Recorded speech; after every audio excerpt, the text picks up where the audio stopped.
Hey, everybody, we got him. Yay. Let's all welcome Johnny from MIB Master Toy Museum. Yes. Joining us here today in the conversation. Welcome, everybody, to Open by Chance on Saturday night. Yeah. I see Black Knight has joined us, K Noonan, Alpha Trion, Bernard, Punisher XS, so far joining us here this evening.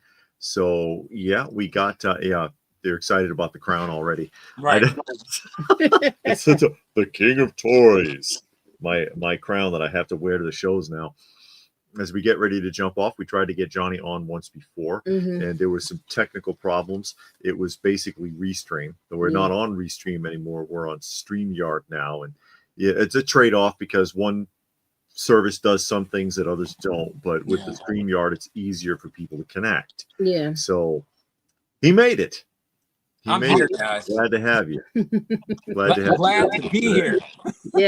Yes. So we all know Johnny, MIB, the curator of the MIB Master Museum. And if you don't know him, you can get to know him here a little tonight. He has a YouTube channel called MIB Master Museum. Master Museum.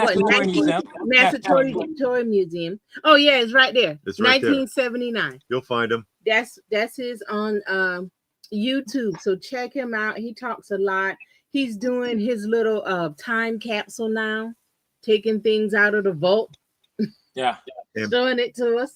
I have to point this out because I heard from Pastor Rick, and he was like, he heard that you did watch the Star Wars, and not just Star Wars, but the whole trilogy, because she had never seen it. Really? And she had never seen it, but recently she watched the first film, and it intrigued her enough that she was like, well, I may as well watch all three of them. Yeah. And so she did. How? All three. How did you manage to, with my Captain Kirk voice, how did you manage not to ever see any of the Star Wars, the original Star Wars trilogy movies as you were growing up? How was that? Well, I remember, I was born in 1977. So I remember it being out in the theaters in the 80s. So I'm guessing, I don't know what was out. That would probably be Jedi. Well, yeah. So that was 83. No, Jedi was 83. Yeah. I remember wanting to see it, asking to see it, and never got the opportunity to see it. Okay. So you knew of it. Okay. Yeah. It wasn't something I never heard of before. I knew of it. I never got to see it. And we lived like in the sticks. So the movie theater wasn't down the street. No. You literally had to go about 60 miles to get to a movie theater. By canoe. In the swamp. Yeah, you had to go. So the movies wasn't a thing we did as a kid. So by the time I finally went to the movies for the first time ever, there was no Star Wars in the movie theater. By the time I went for the first time, it wasn't there, and it didn't come on TV. When I saw movies, you about 10 years later, it came on TV on Sunday night or Monday night. Right. That's how I saw movies. Well, your birth year explains 90% of that. Why you didn't? I mean, you were born in 1977, literally when the first one actually came out. So you were just being born. Yeah. So you get you get a pass. You get that's cool.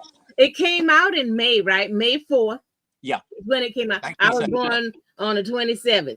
So my mama was ready to go. May the 27th? Yeah. Okay, all right. I'm May the 15th. So I remember when we sent you your first gift, happened so it was on your birthday. We did not know. Right. And I was like, how do you know that? we did not know that. Yeah. And look at this. Pastor Rick made a donation to the channel.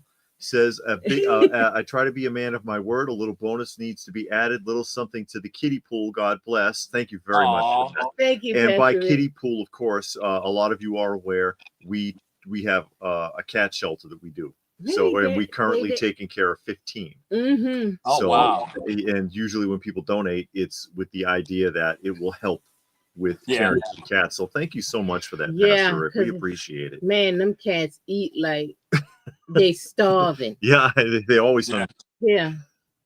but yeah, that means a lot. We appreciate it. That's Yeah. fantastic. Yeah. Yeah.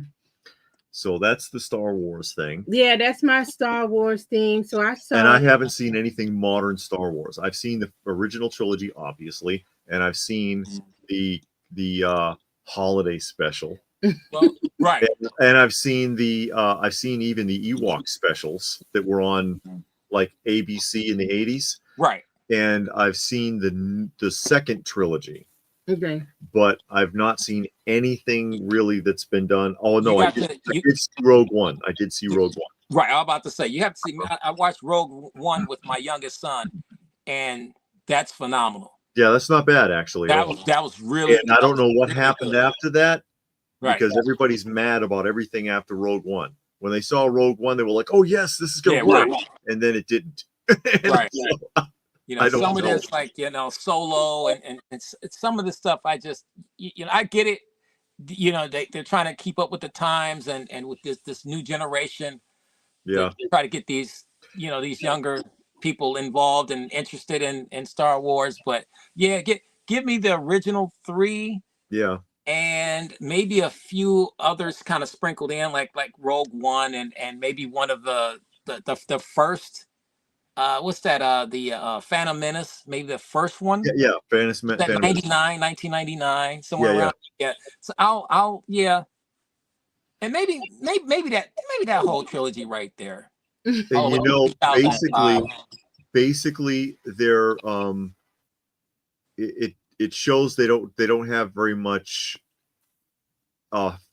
faith in their audience, because even a younger group knows what it is. Yeah. And so when you show them something that doesn't match that, they're gonna notice. Yeah. They're gonna know. So even the groups they think they're pandering to, they're not interested. Yeah. Because they know what it is. They've seen it, they've heard of it, and they're like, wait, what's this? What are you doing? Even them. So, but what are you gonna do? What are you gonna do? And that was the big question there from Robert. And we're gonna throw this out. He says, saw the video on the tariffs. David doesn't think it's that bad. What about you, Johnny?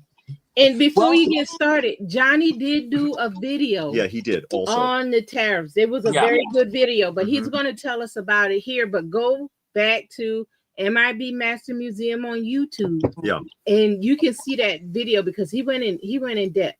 Yes, he and we can talk about that but today. We're going to talk about it now. Oh, it's a hot topic. Yeah, it is a hot topic. It's impacting the toy community in various ways and all different layers. But you know, the way what I feel about it, like I said, with my video that I did about it, my video was pretty much geared at just a question of what will you do when these tariffs hit? You know, it was a question that was really born out of curiosity. That I said, you know what, this has, because everybody kept asking me about the tariff situation. You know, what do I think about it? How would I handle it? And I said, you know what, there's a video in here somewhere. There's some material in here that I can, I can kind of tap into and get some conversations started. And that's because I didn't want to do one. And it's because I generally try to keep the politics and all that stuff away from, my safe haven is my toys. But in this situation, it's going to impact us to some degree. Now, what degree we have no clue. And I think you guys video, y'all did a great video, and it was really just touching on, why is everybody panicking? This may not happen. It hasn't happened yet. Yeah. Well, it's all speculation. It's all speculation. But, I got some information about that. A few things. I like Mattel. They started making their announcements about price increases. Hasbro followed them up saying the same thing. Yeah, and now, Mondo's doing it. Mondo, Funko, they're all speculating and saying, hey, this could happen. Right. Yeah. Now, Hasbro said theirs is going to start immediately. Then they were backtrack. planning that anyway. And then they backtrack and says, "Well, hold up, we're going to retract that, and we're still exploring." Mm-hmm. So now they are, now they're not, and so it just goes back to what you guys were saying. I mean, it's all speculation. Don't get nervous about it, but that's hard to tell some people. Yeah. And now listen, and in a lot of ways, though, the smaller companies like Migo Corp, who's really, really tiny. Yeah. Really tiny. They're not Hasbro. They're not Mattel. You know, they're not these big corporate conglomerates. They are going to be impacted. I was in Migo Ambassadors earlier today, and people were asking about the new wave of Migo figures that was due out. You know, they were supposed to be due out, and you know, everybody's comments under that question is the tariffs, and it's not. Hey, we may not see those figures. To be fair, they're always late, but okay, let's blame tariffs. Right, they about to be really late. A whole lot of late. Yeah. But you're right, though. I mean, they are, and it's like but it's unfortunate. But like you guys said it in your video, listen. At the end of the day, there's other things that you can put your energy and time into, especially with all the places you guys go for the toys and stuff, the older vintage toys. You know, the toy shows and things of that nature. There's a lot of stuff out there that you can get now, as opposed to, you know, waiting on this modern plastic stuff to come out. And even the modern stuff, because I think we pointed that out in the video. We go to a lot of these shows and we're seeing G.I. Joe Classified, WWE Superstars, and Motu Origins, and Marvel Legends, as cheap as $5 a piece, still sealed. Yeah. You know? Right. Not even opened. And I've told this story on here before, because there was another guy that we talked to a lot of the dealers at these shows. And like I said, I've told this story on here before, but just to reiterate, I don't know if you heard me tell this story, where he was like, I don't know why everybody, and this was as far back as the Toylanta just recently. And he told, I'm not going to say who it is, because, you know, I don't know if he wants me to name him, but he told us in a private conversation, you know, all of those Phantom Menace figures and stuff from the 90s. Yeah. All of those, like, especially the red and the green carded Star Wars figures. At his shop, every week, somebody brings a bundle of those in, mint on the card, like smack new. Right. He says 40, 50, 100, 250 at a time. Yeah. Every week. And I pay $0.25 a piece for them, 25 cents. And I open every one of them. I sit there and get some aspirin for Johnny. I rip open every package. Yeah, there it goes. And put them in a little Ziploc bag and sell them for $1 each. And because if I put them on the card even for $1, nobody wants them. I'll sell 50 in a bag every week. And maybe one or two still carded, because nobody, for some reason, they want them loose so they can army build or something. And he's like, so much of this stuff is so cheap anyways, you know, and there's anomalies. There's always something, you know, and even within those Star Wars, there's a handful that are expensive. But so much of this stuff is so cheap already, even going back to the 90s. Why is anybody worried? Right. What are you doing? And I'm like, wow, hey, Sylvian. And it's I gotta give a shout out. Oh, who? I'm sorry, Jay. I want to give a shout out to, I saw his name pop up. Brad Underwood was my very first subscriber to my channel. Oh, there, yeah. He said it in there. Yes, he was my very first. And Brad, how you doing, man? Yeah, when I started my channel, he was the very first. outside of my wife, we don't there you go. She's gonna subscribe anyway. And He's my first legitimate subscriber. For the tariff aspect, and I talked about this in the video, and I have one more thing to add to it because of a question someone asked me, and I don't know if they got to see my response. Is you know, I do some research for a podcasting service, so I look at all the technical data for a lot of this kind of stuff. And this is not the first time that the president has run tariffs on people. And he did it to China before. And China knuckled under and gave up because of LNGs, liquefied natural gas. Liquefied natural gas, some countries produce it only for their own use, but almost every country buys it from the United States. It's really the only place that makes it for retail sale. And it's critical for manufacturing plastic. So he shut them off last time, and after 400 days they gave up. And that's where we're at again. When you heard just recently China is starting to fold already, and they offered to put 0 tariffs on certain US products, it's all liquefied natural gas products. That's what they said. They'll offer 0 tariffs on. We won't charge anything anymore. Please send it to us. We need it. Because their factories will just stop functioning otherwise. Right. Again, the United States is the only country that's doing that. And the point that someone made was that oh well, now there's BRICS, and that's what I wanted to address really quick because I didn't mention it in that video. Right. He said, well, now there's BRICS. No, BRICS has been around 19 years. Been around since 2006, and it's basically the you know how like on The Simpsons they had the No Homers Club? Yeah. This is the Middle East's way of having the No Americas Club. But they don't like each other either, so they've never been able to cooperate. So there really is no BRICS. It's all on paper. Oh. And like I said, it existed. Hey, Raccoon. It existed before anyways.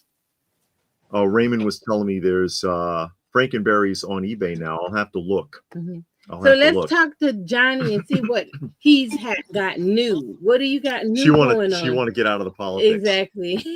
Nobody came to talk about I that. was really done, but I mean, but our bottom line message, of course, was don't worry about it. Half of you hate the stuff anyway. Every time you go, oh, it's too expensive anyway, and oh, the paint app sucks, and oh, the elbow's broken. You already don't like it. Why are you complaining? I can't get it now. You hate it anyways. But then, go buy that thing you missed because it's cheap as hell at the show, or go look at some vintage stuff. It'll be okay. It'll be okay. Don't panic. I need another toy. Like I need a hole in the head. Yeah. You know, I really don't. And to Lady Popcorn's question, I think I might have. You know what I've been into lately? What? Barbie. Yes. And I've been I have something that'll blow your socks off if you want to see it. But go ahead. Yeah, I've been collecting. I want to see it. I've been collecting. Let me see. Oh boy. What do you got there? I gotta get up. Boy, I've been working out, man. So it's let me see here. Oh Lord! Who's that? One of the Marie Antoinette. This is one of the Christmas holiday Barbies. This is from 1996. Oh, hold on! I'm trying to make you big. You did the wrong one. I did the wrong one. No, stop. Okay, I quit. Let me do it. Give me the thing. I was trying to make you big. All right. Hold on, because now I got to reset this whole thing. Oh, I'm sorry. Okay. It's okay. All right. This, and there. Okay. So I've been tracking these down, and I was at the mall, and there was a shop in the mall, and my wife and I went in there, and we're just looking around. They had a lot of odds and end things, and really cool stuff. I didn't think nothing of it. I didn't go in there looking for a toy. I didn't think I would find any toys in there. And in the back on some shelves, they had a ton of these figures, and these Barbie figures from like the early 1980s, late 1980s, all the way up until like about 2000. And I saw it, and this gentleman said it was his mother's collection, and she passed away, I think, in 2000. And I was like, you know what? How much are these going for? Now, you see that the $12 here. Yeah. I didn't believe that that's what the price was, but that's what the price was. Yeah, and I was like, this. Barbie I was like, wow. A lot of those didn't hold up. I talked about that before because Mattel was at the forefront of attacking adult collectors in the mid 90s when they were doing the Bob Mackie collection at FAO Schwartz, and you were paying $500 for a Barbie because it was porcelain or it had an exclusive Bob Mackie dress or real diamond earrings or something. And now you can't even get a third of that price for them. No, you can't. And my thing, I never collect for the intent to resell. That's just what I get. I'm kind of like Jay Leno in that regard. His car collection is strictly for him. It's not for resale purposes or anything. Like, he doesn't sell anything from his collection. That's the way I am with my toys. Sure. So I just get this stuff for me. And I saw this and I was like, you know what? I think I bought like 7 of them from him. And I haven't done any videos on them yet because I'm still trying to get stuff situated. But they were all mint in a box, and they were all beautiful. I said, you know, this is fantastic. And I think the one that really got my attention, she's too far in the back. I don't want to cause a avalanche over here. But it was my wife saw it and said, I had that back in 1989 for Christmas. And I said, now I got to get that one.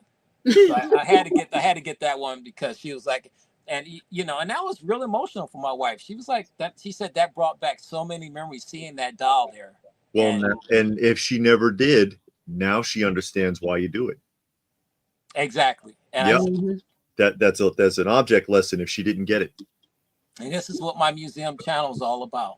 You know, and that's those emotions that seeing my wife go through those level of emotions in that store, looking at that. She was just, I mean, it was like finding an old friend, and she was so happy. And I said, I have to get this. Sure. So it's in the museum, but you know, my wife spends a little bit more time in the museum now. Hey, there you go.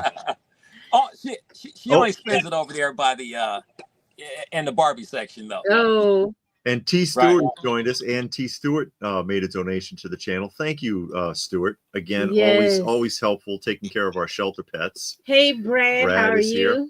Oh, and I promised to show you something that you'll find Saturday morning remembers Barbie and the Rockers. Oh no, not Barbie and the Rockers. Yes. Is that a cartoon? Was that a cartoon? Oh, Barbie and the Rockers. That was, well, they had video cassettes that they sold direct market and a comic book, but it was their attempt to take a crack at Gem. Oh, one of my favorites, Gem. Yeah, let me Fiddle Chips is here Saturday morning. Sylvian wants to know, David wanted to show something, that's right. And Robert wanted to know who has more Mego, me, LPH, or MIB. I'm pretty sure Johnny got more than everybody. Well, I mean, you guys probably got the more older ones though, more vintage. I only got I don't have any Mego. Yeah, you do. The Dukes of Hazzard. Oh yeah. I got like 4. Johnny got 138. Yeah, I mean, they're up there. I counted once. I want to see. It's close to about 500. Yeah. You have like 500 Migos. Oh crap. Yeah, but you know, I buy all of this stuff though. You know, I try to support those guys, you know. A lot of them is like, you know, you get into the multiples though. So, is that Julia? That is a little closer. Let me see here. Oh yeah. That is a sealed 1968 Mattel Nurse Julia. Look at that. Which is sort of technically the first black Barbie doll, even though it is not. Is that Diane Carroll?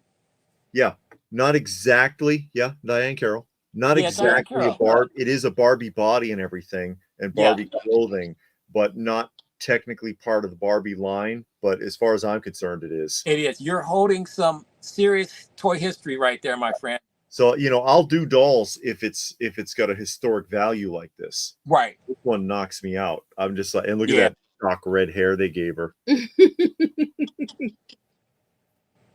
And I'll show you something else here too. Since you're so into Mego, you'll get a kick out of this. Mm-hmm. Oh, and Logic liked the coverage of 12-inch GI Joe and 8-inch Mego action figures. Thank you. And Richard made a donation to the channel for the cats. Thank you, Richard. Thank you, Richard. Thank you, Richard. That's awesome, because we do appreciate it. You know, we all the help we can get with these feelings. But yeah, I figured you'd appreciate that. I found this. I do. At last year's Joe Lantha. Last year's Joe Lantha. I picked this up. Yeah, I got to get out to some toy shows. You don't, but you got a lot of good ones out there where you are. You don't go to the Great Ohio? No, you know what? I'm going to have to make time for me. Yeah. But it's very difficult when, you know, I'm a third shifter. Oh, okay. I'm doing a lot. You know, I got one kid in college doing high school. I got one that's about to graduate and go to college. So it's a lot of commuting, and you know, I got to stay married too. Yeah, it's like I got to keep the wife happy. It's a lot, man. And I honestly, when I get my off time, for me, it's pretty much on the couch and surfing with the channel surfing and probably falling asleep. Look at that. Now, Atomic, who you said who did those? Toy Lantha? Toy Lantha exclusives, and they're reproductions of the Azrak Hamway apes. What company made those though? I'm looking at the top corner over the that's White Elephant Toys. White Elephant. Right. I have some of their stuff. Do you have these? No. Oh, come on, Johnny. No, those are exclusives. See, you have to go to the show to get those. Yes. You know what? I think you could have gotten them off his website. That's possible. I don't know. I haven't been to the website. Yeah. Paul said third shifter here too. MIB. It ain't. Yeah. No. Sleep is a premium for us. Yeah. I've done that too. Yeah, that's tough. I said I'll never do that again. I won't take a job. I work overnight. I exist, and my wife said I'm a vampire. She's like, I think I married a vampire, but I completely exist for the night. I honestly I can't stand the day when it's gloomy outside and it's gray flannel skies and it's rainy and stuff. I'm at my best. Oh wow! I love it. I love that type of weather, and I just I can't. When it's dark outside, it's nighttime. I'm in my element. I just love it. So a third shift job for me was always going to be in the plans. Yeah, like who was it? Grandmaster Flash said the freaks come out at night. Yeah. Yeah. Oh no, Blue Splash! I do not have. That song just popped in my head too. I do not have any Black Star. Blue Splash. That's a yes for it, Mr. Young. Do you both? Sure, yeah. You got a lot of stuff, Sylvian. You've got to have attach it to your insurance. Yeah, and you kind of need to get it separate from your homeowner's insurance. I found that out. Yeah. I won't go into detail with all of the logistics of all of that stuff, but to Lady Pop Hunter's point, absolutely, it's got to be separate, and it just makes more sense like that. Yeah, it makes it easier. I mean, the homeowner's insurance will cover so much, right. But when you get the separate one, is more tailored and detailed. Right. I mean, they want to know, how many statues, how many is over this dollar amount, and you know, all it's just a little more detailed and fine-tuned than just getting an addition to your homeowner's insurance. Yeah. I think it's just a better deal.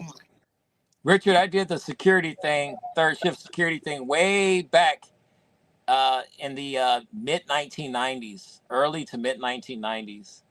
Yeah.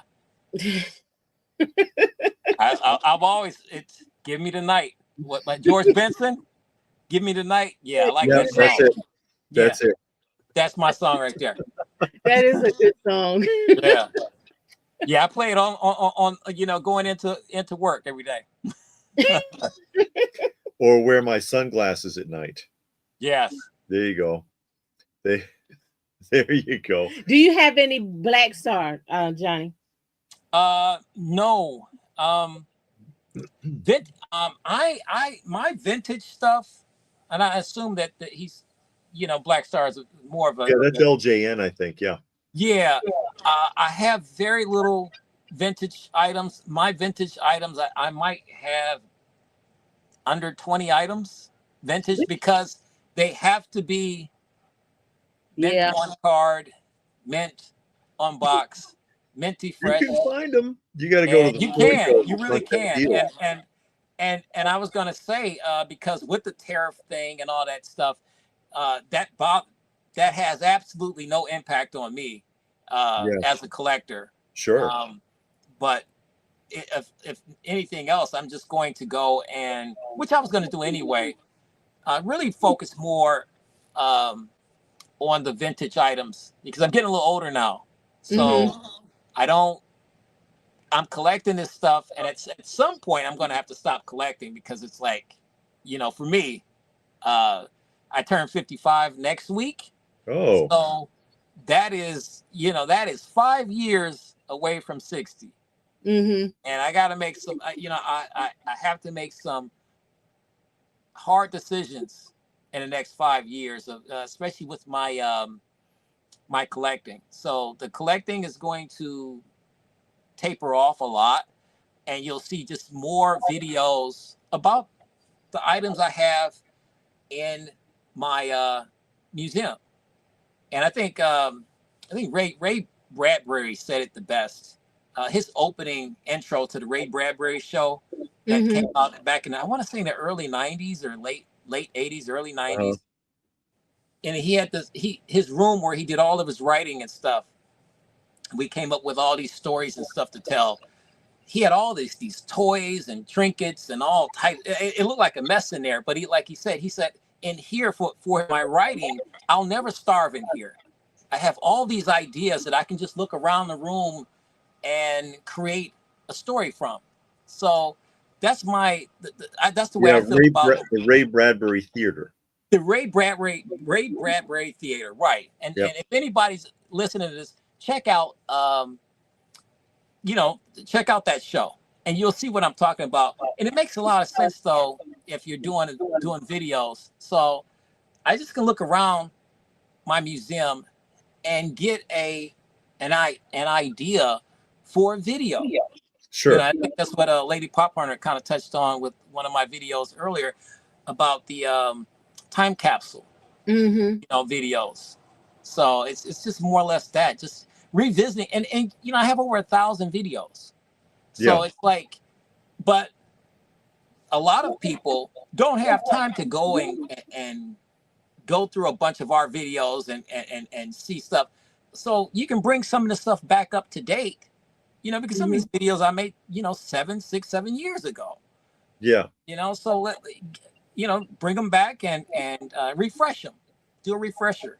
And that's my mindset. So long story short, you know, less modern stuff, more vintage stuff. I'll be finding out, looking for like the Lone Ranger, Tonto. Oh, yeah. All that stuff from LJN, Emergency, SWAT, the rookies. And I have a couple rookie figures, men on card.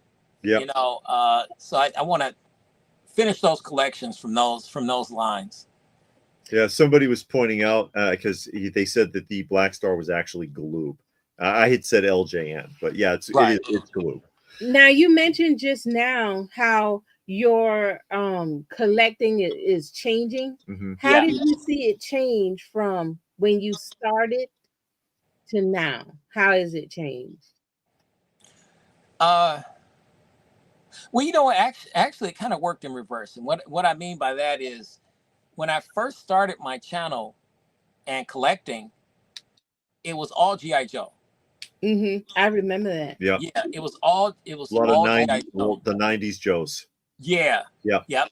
When it came back from 91 all the way up to 2004, 2005, once when they stopped. So, but I wouldn't collect anything outside of GI Joe. And I saw a lot of this stuff in the late 1980s and the early 90s and late 90s and stuff that I really liked. And I realized that when I got started my channel, I said, you know what? I like toys. I really like a lot of toys. And I could not fight that urge to not start adding more toys from different toy lines, because I grew up with all this stuff. And I said, you know what? It has to be more than G.I. Joe. So I saw the change, if you will, trickling in with different toy lines. And I want to say it was Figures Toy Company, the Mego-like figures. Oh yeah. Yeah. That's when it just clicked, and it turned over from me just doing G.I. Joe collecting and G.I. Joe videos to, hey, here's some Mego-like type figures, from Figures Toy Company. And then I said, you know what? There's a robot at Walmart that I liked a lot. Robbie. I think I'll buy that too. And and then it just kind of snowballed from there, avalanche from there. But now it's starting to slow down a little bit and kind of go back to just I'm looking for certain things now, because I have so much stuff. And it's like, I never thought I would reach that limit where I said, enough is enough. Where it has to be, and I was telling my wife this the other day, like with these Barbie figures from the 1990s, it has to have some type of a memory or some cool vintage feel to it, aesthetic to it, that makes me want it to get it now. But as far as modern stuff, I'll go into Target now or Walmart. I might see something I like, but I necessarily won't buy it. Yeah. That's cool, or that's nice. But just to buy it, I won't do that. So getting away from the impulse purchases. Yeah. Yeah. And just to say that, hey, well, this would make a great video. If I got this is a cool toy and everybody's talking about this toy and I really like the toy and I would like to get it, but it has to be more. It has to be more than that now. So it just, for me, it's just, I'm going back away from everything unless I see some, a G.I. Joe that comes out. It's got to be some type of a connection that I really like, that matters to me. And, okay. But like I said, in 5 years, I'm 60. So, my mindset has completely shifted away from just like, I'm just going to buy a lot of toys. So the buying a lot of toys days are over. It's more or less just now it's like, okay, what can I get that really matters? Like I want to be reunited with my Long Ranger. Yeah. And my, the silver. The Gabriel. And toys of that. Yeah, Gabriel. Yeah, the Gabriel toys. Long Ranger and Silver and Tonto and those toys like that. I might even start, adding the electric football games. Oh yeah. Oh, the handheld ones. Or you mean the one that vibrates? But the vibrate ones. Yeah. Now, okay, I don't remember that. No, I remember you would have no memories of that because you were just a baby. So that's you were just a baby. So I think I got my first one. Well, my brothers got their first ones in 79, 80. So it was Christmas of 1980. Mm-hmm. And I saw that and had a fit, because even though I had the Shogun Warriors Godzilla, Okay. I was looking at their electric football games. I had to have one. So my parents got me Then one you a can couple have Christmas Godzilla later. chase all the little men. Yeah. So you want to focus your collection more. Yeah. Basically, yeah. Well, you can't get everything, or you'll end up like that guy who has the world's biggest Funko Pop collection. Have you ever seen that video? No, I haven't, but I've seen videos similar to that where they just have so much stuff, and you can't, There's a scene in that video. I don't mean to cut you off, but yeah, you go ahead. There's a scene in that video where he's got the pop wall, because they all got a pop wall, and they were asking him about it, and he was like, "Oh, I'm not sure what's in there. That's actually 15 deep." Wow. And I'm like, that's you don't even know what's in there. They're just I'll just keep stacking enjoy it. Yeah, I'll just keep stacking them. You can't enjoy that stuff. And I think right now, at last count, I'm probably around 8,000 items. Okay. Yeah. So it's like that's starting to get up there to the point where even I sometimes I was watching one of my old videos, and I was like, I forgot I had that toy. Where's that toy at? You need to get a pic. Let me go downstairs, and it was kind of fun. My wife said, "What are you doing?"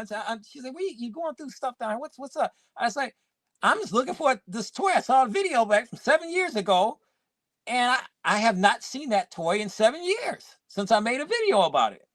So I had to go in and find it. And I found that going through a lot of my boxes and things of that nature, the hunt for this toy, it what started out as maybe a 20 or 30-minute ordeal lasted for about, I think it was like 3 hours. My wife said, "You down there for 3 hours? You want to bring dinner down to you?" I was down there for long, because what I did was, now I'm sitting here and I got this toy on this leg. I got another toy right here on this leg. I'm looking at one, and I'm still supposed to be I'm still looking for the one that I originally came down to look for. But I ran into this toy that was really cool, and I ran into that toy that was really cool. And I'm just down here. I'm a big kid. I'm having a blast. And I think at some point doing my channel and buying all these toys and all this stuff, that got lost somewhere in all of that. The joy of just sitting back and smelling the coffee and enjoying what you have, and I think that was starting to kind of get lost through all of the hustle and bustle of, having a museum and having all these toys and being MIB and having the YouTube channel. That got lost in all of that. So you know what? Hey, you have some really cool toys, man. You occasionally should sit down and enjoy some of these toys. And spend some time actually looking at them, as opposed to doing a video, putting it back up, and going off about with the rest of my day. Yeah, it should be a sanctuary. Yes, and that's that's why I created all of this stuff down here with the channel and the museum, and because it is a sanctuary. It's some place I enjoy going. I don't do it a lot. I'm trying to do it a little bit more now.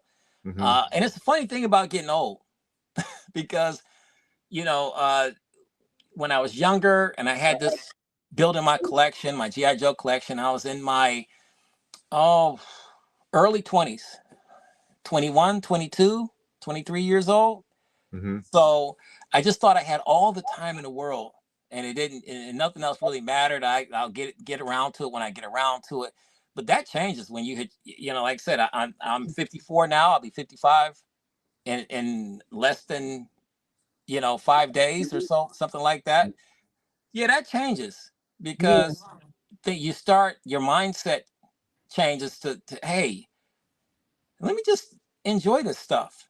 Sure. Let me enjoy the whole process of having a collection of this magnitude, you know, all these cool items, all of these, you know, these really fun and cool and different items in my collection. You know, let me just enjoy it, you know, as opposed to, because there ain't no guarantee after this. Yeah. You know, I'm trying to stay as healthy as I possibly can. I lost about 50 pounds. Oh, that's really? good. Yeah, I fast now. I'm up to 22 hours now. So I fast for 22 hours and with the eating window of 2. Okay. So yeah, so I've been doing that. I've been fasting for over a year. I lost all this weight. I'm in great shape. Doctor's happy. I'm happy. Wife's happy. Everybody's happy. So I'm just trying to find new ways to be around to actually enjoy all this stuff. And hello to Jesse. Say what? Yeah, Jesse say Jesse's what here. showed up. Thank you. Robert wants to know if you still talk to Count Stankus. No, we don't. I think the last time I spoke to him was, oh my goodness, maybe 3 months ago. I think he texted me. I text him back, and I haven't heard back from him since. I haven't heard from him in a long time either. I don't. I've talked to him a couple of times before. Yeah. Now you were talking about, you know, changing up everything. Do you regret any of your collection? Is there anything you like? You look at it and you're like, "The hell am I doing?" Why did I get that? Right. Yeah. No, you know what? Everything I have, I absolutely enjoy. I love.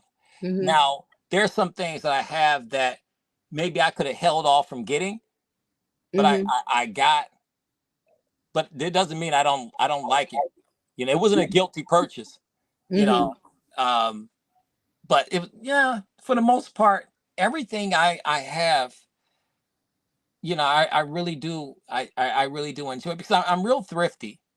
You know, like that's what I said. So, you won't see me at a toy show trying to buy something that's $800. It's going to take a lot for me to part with $300 to $400 to $500. It's going to take a lot to get that from me.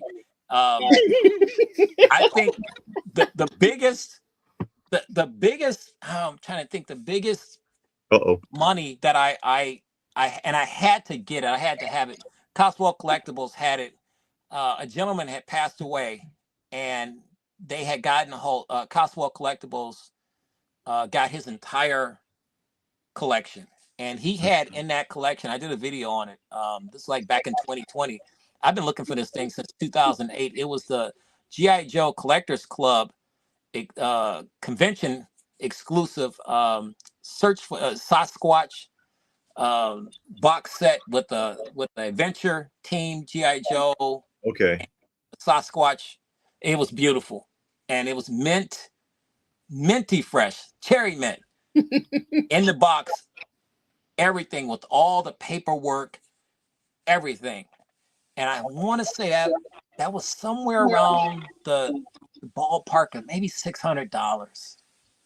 Maybe $600. But there was only 450 produced because you had to go to the convention. To the show. To the show. And that was in Dallas, Texas back in 2008.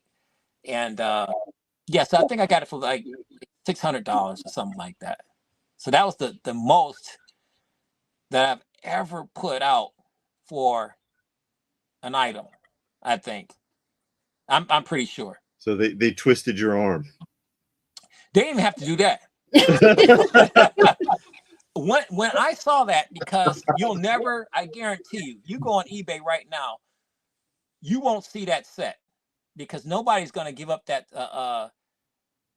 set. I saw the box, just the box, nothing, no contents or anything, no items, just the box was going for like $80 to $100 on eBay. Oh wow! Yeah, and I was like, oh yeah.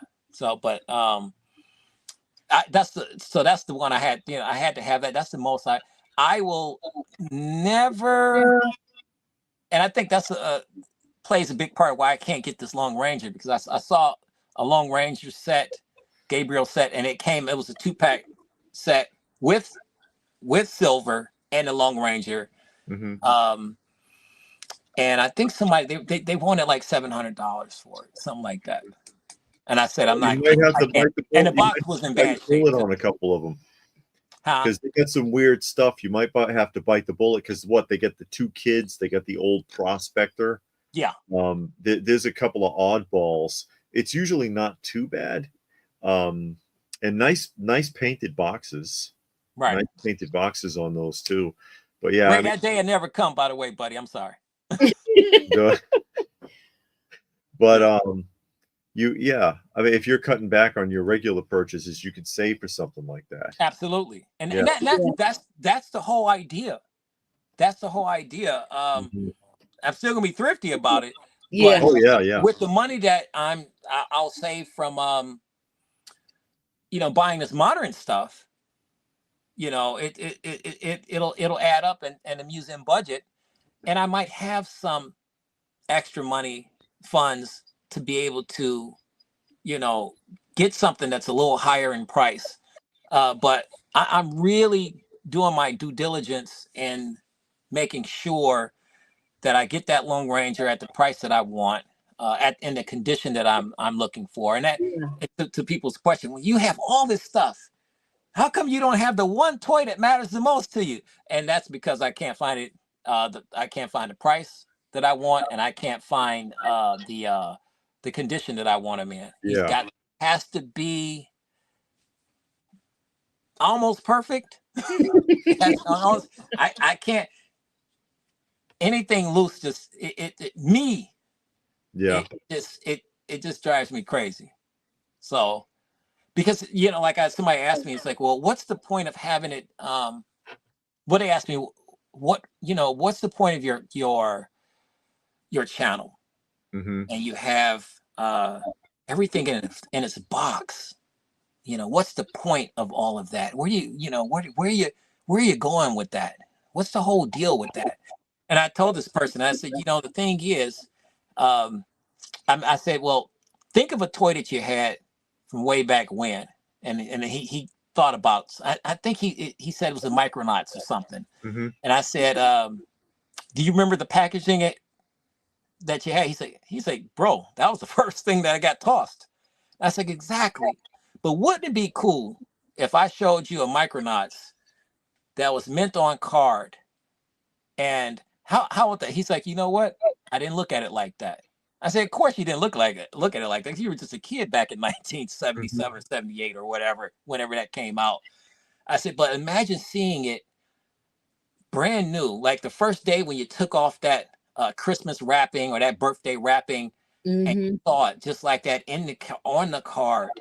Imagine all those emotions and memories flooding back in. And I said, that's what I'm aiming for. That's what my channel is shooting for.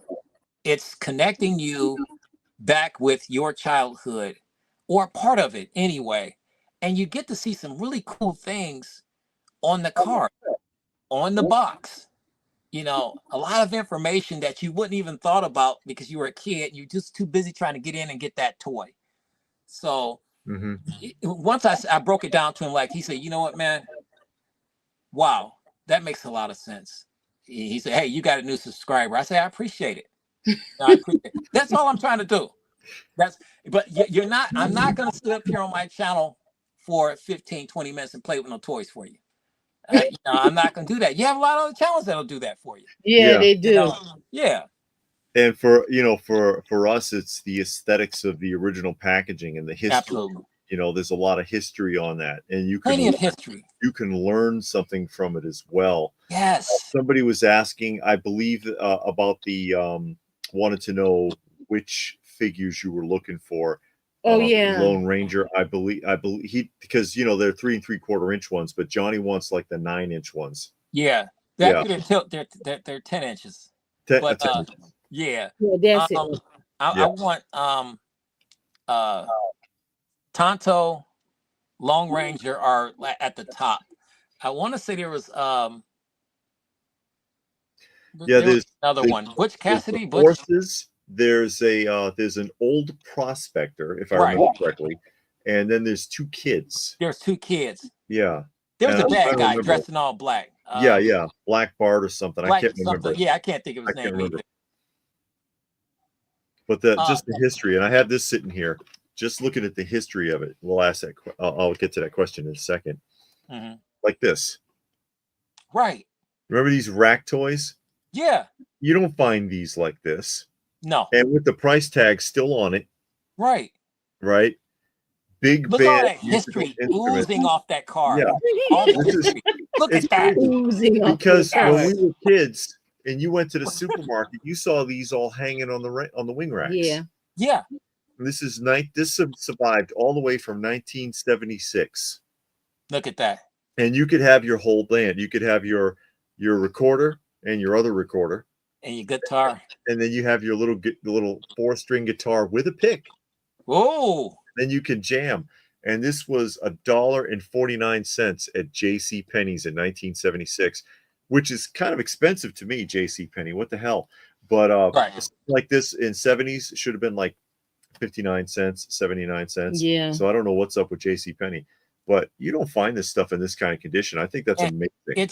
That's the beauty of it. I have always been fascinated with history and the time machine. Any time machine movie that has ever came out, I guarantee you I've seen it.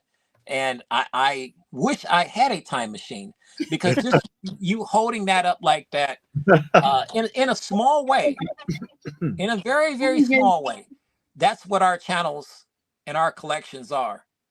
They're time machines. Yeah. You know, that preserve these items from yesteryear, you know, and that's what makes what we do so special. And I get it. I know, because I have to delete a lot of comments because people leave a lot of negative and nasty comments. One guy told me the other day, hey, bro, look, it'll just be easier if you just kill yourself. Okay? Just kill yourself, man. Wow. Yeah, having all that stuff and not to open it, suicide would probably be the best way for you, man. And I get people they're not going to understand what it is we do and what I do and how it makes us feel. Mm-hmm. I get that, but another person wrote in and said, what you do has merit, and it has meaning, and yeah, you're not going to be the most popular channel. And they are right. Mm-hmm. I think I started in, 2017? Uh-huh. I think where we at now? 2025? I'm just about to hit 4,000 subscribers. and I'm amazed at that.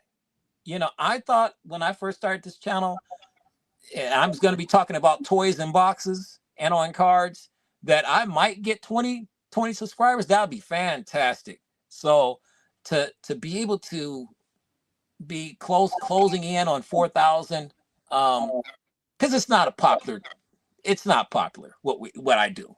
Mm-hmm. It's not, and I get that. And it's an acquired. I like to tell my wife this is an acquired taste. Well, it's a matter of perspective too, because I've seen people that open stuff get dogged also. Oh yeah. Like, hey, how would you open that for? Well, why are you worried about it? You didn't buy it. Exactly. Right. It's what we enjoy doing with our channels. And I told somebody, I was like, one guy insulted me and paid me respect in the same comment. He was like, well, why don't you open it so we can see what it does? I said, well, that's not my channel, sir. I do this and I do that. And I said, well, you know what, sir? You can actually go to another channel, and I'm sure they have somebody else has it. He wrote back in and said, okay, I checked. Nobody else has this particular figure but you. And I was like, well, hey, well, there you go. What do you want me to tell you then? So, sit down and shut up and watch the video. But you can't talk to them like that. No, you No. can't.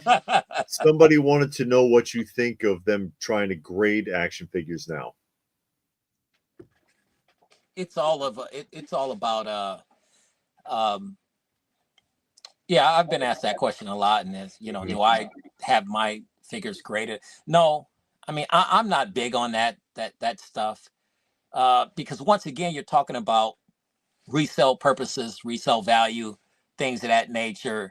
You know, my wife said, you know, she's probably gonna bury me with this stuff. So I don't think too highly of it, but I don't have a problem with people that want to do it. If you're trying to resell this stuff and you want to get maximum value for this stuff, then have it go through all the proper channels and of having it graded and checked and all that stuff. Yeah, so you can get your money's worth. You know, listen, you know, I do believe what we are sitting on investments. You know, we wouldn't have it insured and all that stuff, but grading stuff and grading comic books and all that, I don't really personally, I don't do that with all my stuff, you know. Yeah, I'll do it with comics if it's like you know, some of them the condition wise, if they're especially golden age stuff, you want to try to preserve it. Yeah. With the toys and action figures, it somehow just doesn't feel the same, and I'm not too keen on that. It's a slippery slope. I mean, you know, you find a reputable company that'll do it. You got to pay them to do that, and they ship it back to you. And with the action figures and stuff, it's expensive. Yeah, it can get Very really expensive. Yeah, really expensive. Yeah, very expensive. Yeah. Ray, I remember the legend of the Long Ranger 3 3/4 inch figures. Mm-hmm.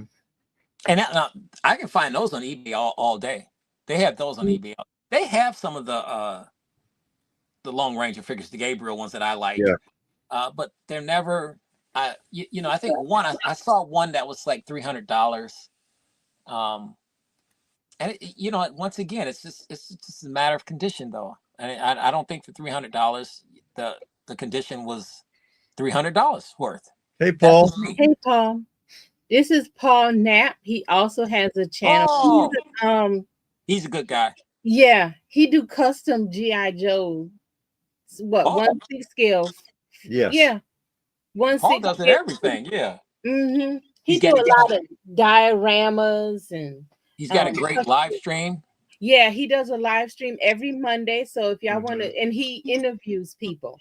So make sure you go over to Paul's channel, especially on Mondays. I think he's starting to do them more than once a week. At first, he was doing them once a week, but it seems like I'm starting to see a little more and more just talking and showing stuff too.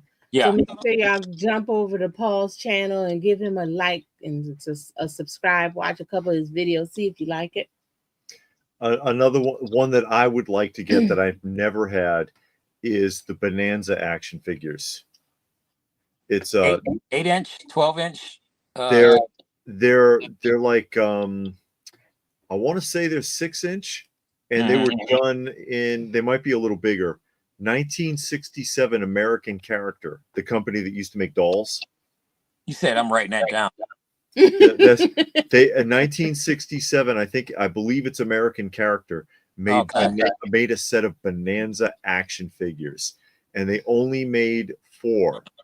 And it's they made a villain, and then they made Ben Cartwright, and then 2. Yeah, they did Hoss and Little Joe, and they didn't do the brother. And then they have all 4 of those people in a 2-pack with a horse. Yeah. So there's some redundancy, but then they dropped it, and they only did it that one. They only did it that 1 year, and man, those are tough to find in the box. It was because it's cellophane window box from '67. Yeah. No, they didn't last too well. I mean, you're talking about stuff that's over 50+ years old, and yeah, sometimes you find stuff like that, and the condition is just, it'll knock you out. I've had some luck with that, where I've come across things, and it's old as dirt, and Right. I'm like, wow, this thing is still in fantastic That's condition. it. Somebody asked me, as far as my mint and box collecting mentality, how bad a shape would it have to be for me to still want it? Yeah. How old would it have to be? And that's, so similar to what you're talking about. If it was something from the 1960s and the plastic, the bubble was, maybe slightly lifted or slightly damaged or something, or maybe yellowing or something like that, and it's from 1964 or something like that. Yeah, I deem that credible. Yeah, sometimes you got to suck it up because you just can't find it. Yeah. You don't exist. So Yeah. you're probably finding, something that's, like you said, it's just too difficult to find. So to be able to get a hold of it, something like that. Yeah. So you're right. You suck that up and you add that to the collection. And I have a museum. So, there's going to be things that's going to be, not C10, it's not gonna be C10. All right. Most of my stuff is C10, but there's some things in here that, that might be like C8 or C7. So, but that's just it's an illness with me. Yeah. And that's really all it is. It's just it is. And I don't wish this on anybody. I've told this to share this with a lot of people. I don't wish how I feel about items being outside of their box or off the card or something like that. I don't want to share that type of illness with anybody. I don't wish that on nobody, because it truly is. It's an illness. I don't think it's No, because we all have. Everybody has the capacity for some type of an addiction to something. So at least it's something that's productive. Yeah. But I don't think it's an illness. It's just your preference. Yeah. That's how you prefer it to be. Like you might prefer a hamburger with no pickles. Right. That's your preference. Is it wrong? No. Is it right? No. It's just how you prefer it to be. You know what I mean? And you prefer your collection to be mint in the box. It'd be perfect. Yeah. Yeah, it's close to perfect as possible. As realistic. Yeah. And then that's how you spend your money. And that's what I tell people all the time. It's your money. Mm-hmm. Yeah. You didn't borrow it. You're not asking people, loan me some money so I can get this action figure. You're paying all your bills. Your wife is happy.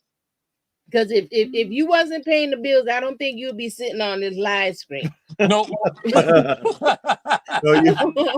So running up on people's cars at the stoplight and spraying it with Windex. Hey, I had to get a couple of dollars for a figure, brother.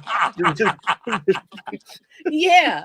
So people like to spend. People love to spend your money and tell you how to live your life, and it's like, this is my money that I worked hard for. We all got jobs and we work hard. We work real hard. Exactly. To live the lifestyle you live, to own the things you own, to have the hobbies you have. Yeah. Right. You work hard for that.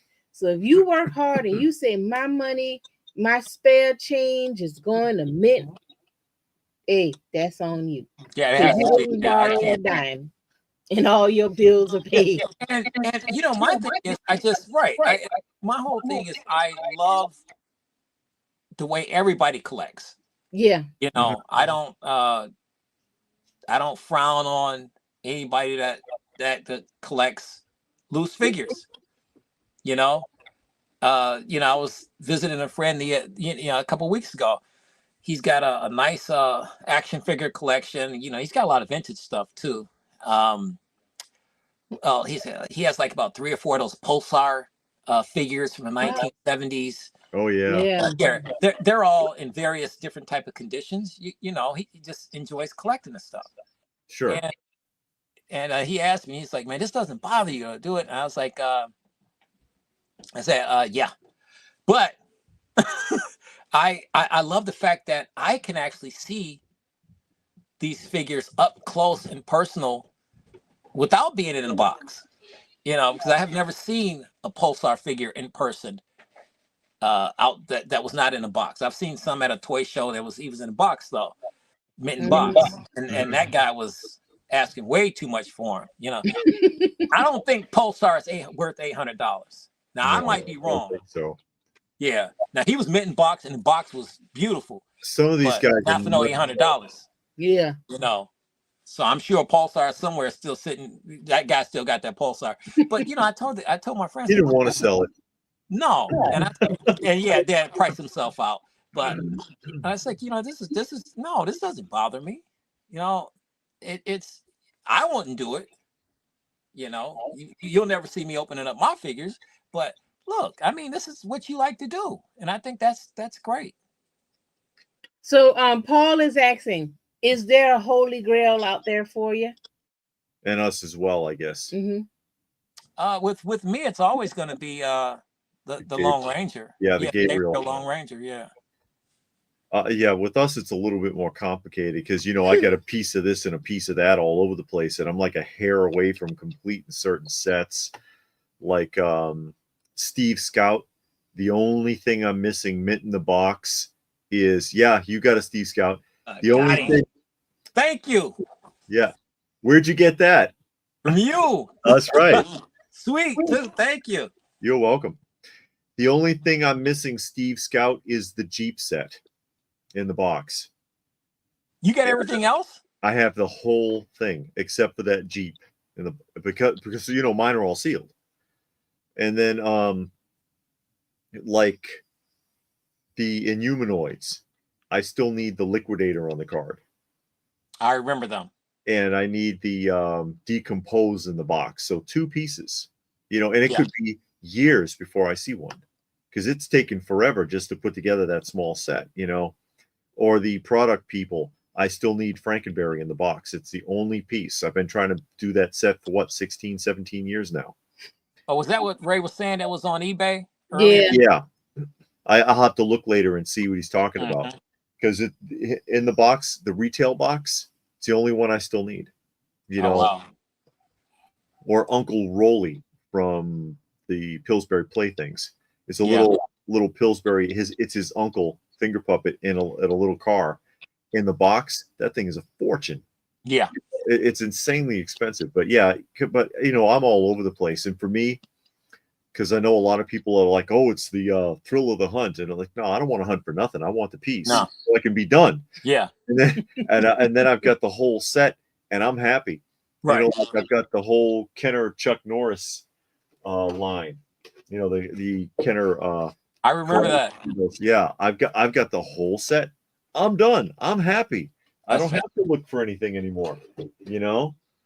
So yeah, I mean, there's a handful of Grails. I know. I think she's got a couple of things that she's always on the lookout for. I don't know. You got to be missing one of the He-Man figures. You have to be missing one of them. I'm missing. I know you got. She got everything. She has everything. I'm missing quite a few because I start at the low end. So now everything I need now is the high end pieces. Oh. So I'm like you. It's just like a threshold that I'm just not willing to cross. You know what I mean? Right. It's not that we don't want to, but it's hard. It's not it's hard at those prices. I mean, I want the toy. Yeah. But not at that price. Yeah, I just don't want to pay that price. And I know like I need a King Randor. Yeah. Every time I see a King Randor, he's graded. I have never seen a King Randor on the card not graded. You're not going to find a King Randor that's not graded. I mean, and not in the condition that you want him in. They're going to be great. I've never seen King Randor. Because her carded figures are really nice. Yeah, I mean, I got some, you know, the bubble was loose. I'll buy it if you tell me the bubble is loose. Just loose, not that you took it off. It got weak. I'll put that back together. I've heard that the King Randor figure, I think that I'm hearing rumors that he was I don't know if they're true or not, but I've heard that there was just a low production run of him. Probably And was. if you think about it, Well, you know, that's towards the end, because then you get Scare Glow and you get a bunch of others that are like just insanely expensive. Yeah. On the card. Yeah. Like Scare Glow, I'm not gonna get. King Randor, I don't have. Yeah. Then you got a couple of the 2-packs. Those 2-packs are just ridiculous. Ridiculous. Yeah. Yeah. So I'm actually kind of comfortable not getting any more carded figures because of the He-Man, because I'm at the top of the line now and I'm not willing to go any farther. We've reached the point where we pretty much have, for the most part, everything that we really want. There's a couple things that we would like to have or need, but you know, not to the point of mortgaging half the house. Exactly. Or I'm not going to get a loan to buy no action figure. You know, I'm not getting a loan. I'm in the same boat with a lot of stuff too, because I would love to get the Defiant from the G.I. Joe Raw series. Yes. I can't afford that. I want the what's that? The battleship. The USS Flag. Yeah, the USS Flag. And you can the thing find is, my wife had me every show. My wife had me laughing. She told me she was like, so you want the USS Flag? And she showed me a picture on eBay. There was somebody was selling it for some ridiculous, like $15,000, and it was mint in box. Yeah. She was like, so what are you gonna do with it? You're just gonna sit there and drink your coffee and look at that box? Yep. And now I said pretty much. Pretty much. But and she was saying it. I was sipping coffee. I said, yeah, pretty much.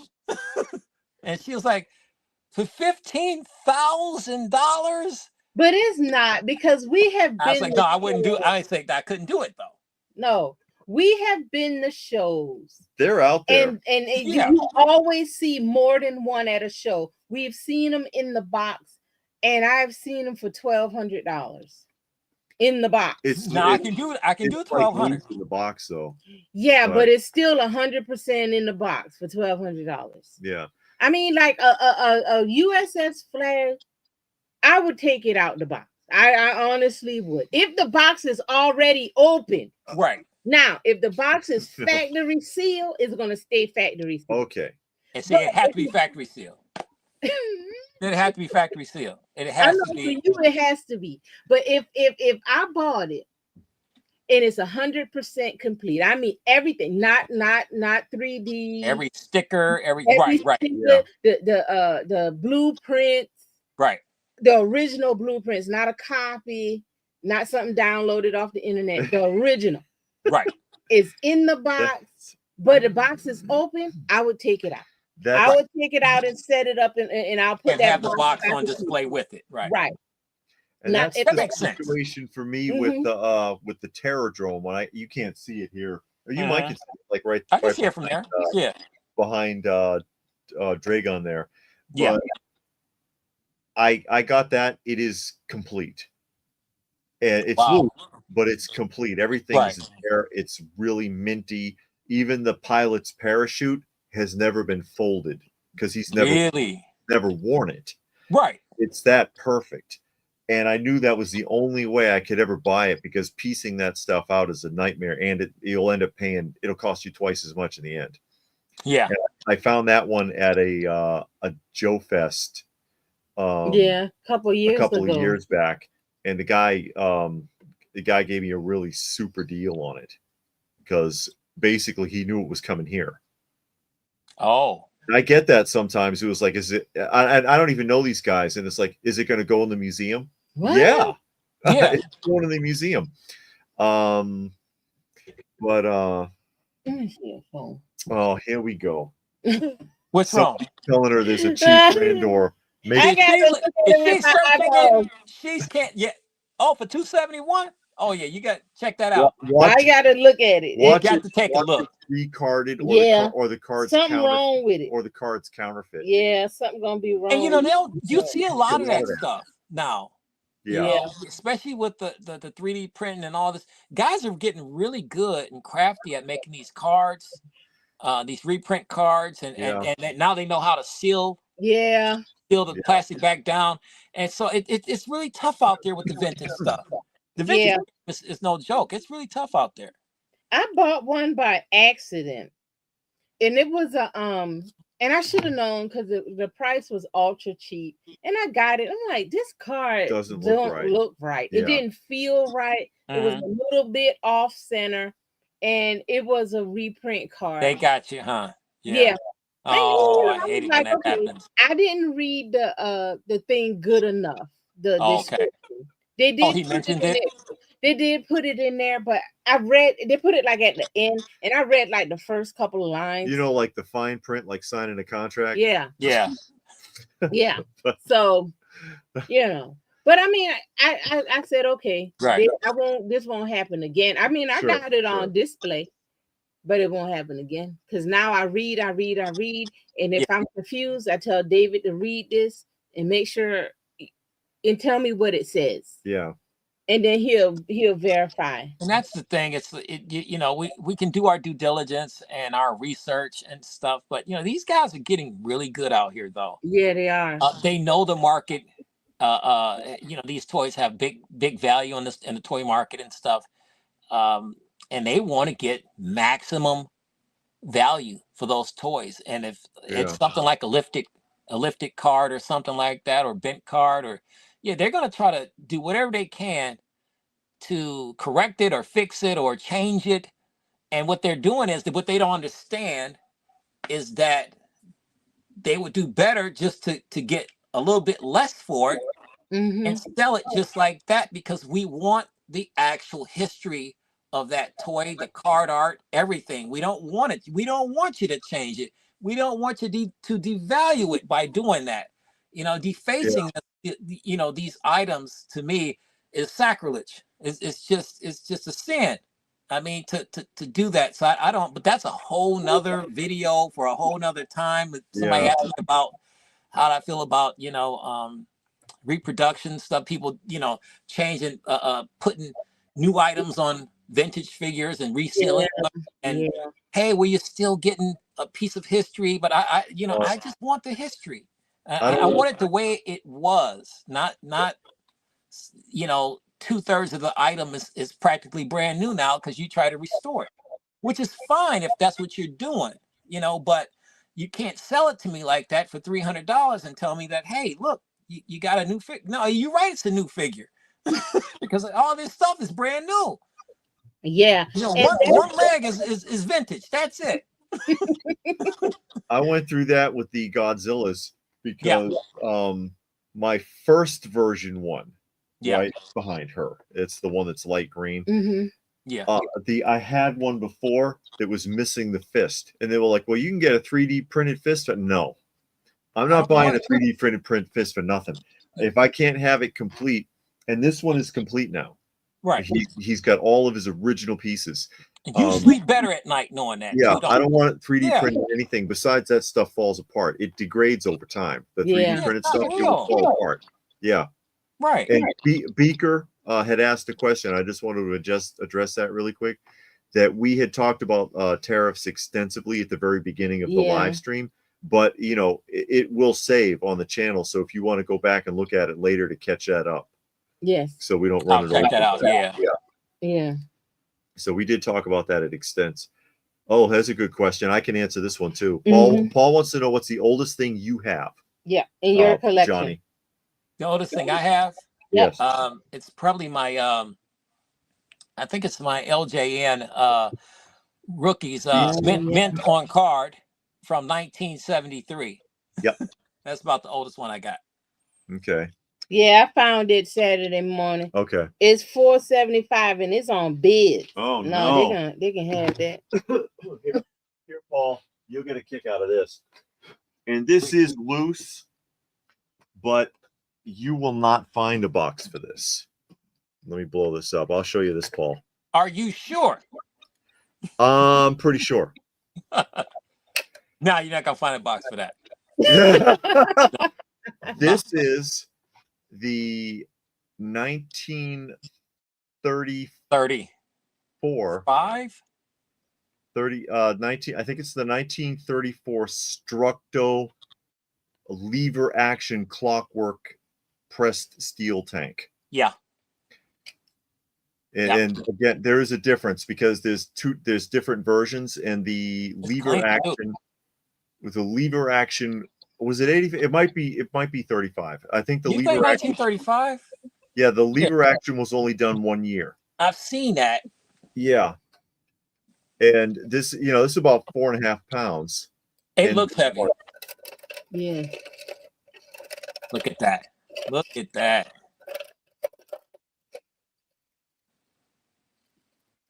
Hold on, I gotta lock it first. It wasn't locked.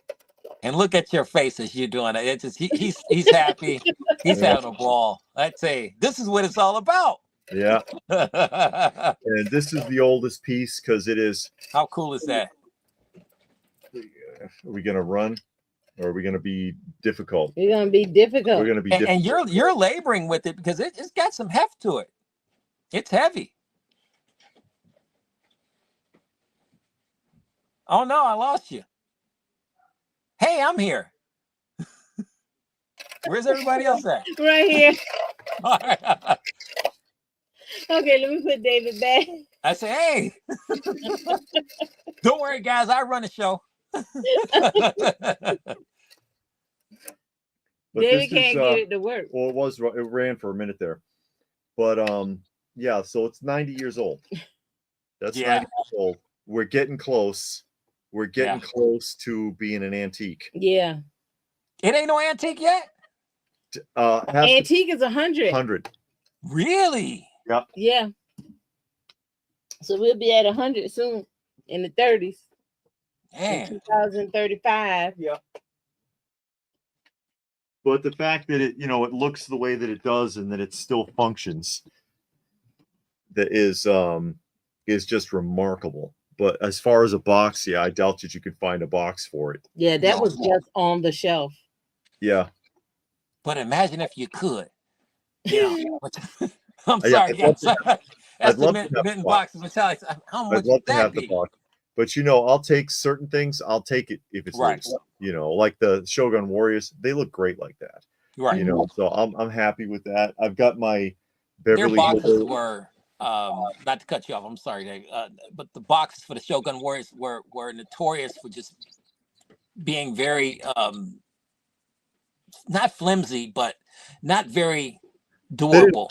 They didn't hold up very well. No, not very durable. It's the size, because the box. And that's what the bigger the box, it's just the more damage it always sustained in the toy stores being shipped and all that stuff. It just So that's something I would collect if it came out like that. Probably I would. The Shogun Warriors. I wouldn't have a or the jalopy. I've got the ideal Beverly Hillbillies jalopy.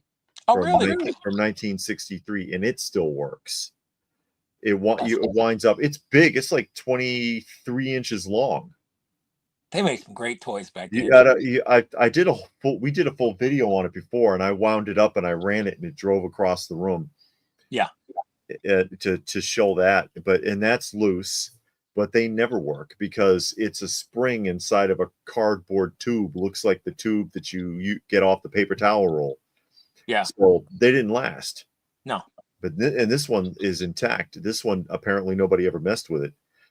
So yeah, but that is the oldest toy I have. I'm not sure about you though, if you even know.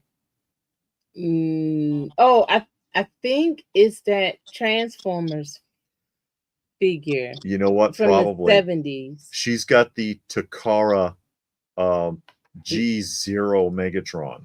Yeah, in the box. 1974, and it's the Walther P38 Uncle. Yeah, is what they called it.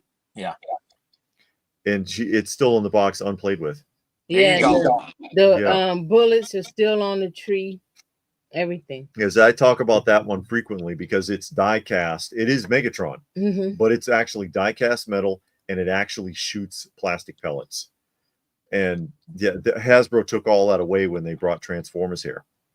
Yeah. Blue Splash wants me to do a video on why modern toys break. That video would last about maybe 2 or 3 minutes because They don't make them the way they used to. No, they don't. No. They're cheap with it. They're very cheap with it. Yeah, I got some old records in my collection from the oldest record, I think, from the 50s. I got some 50s records.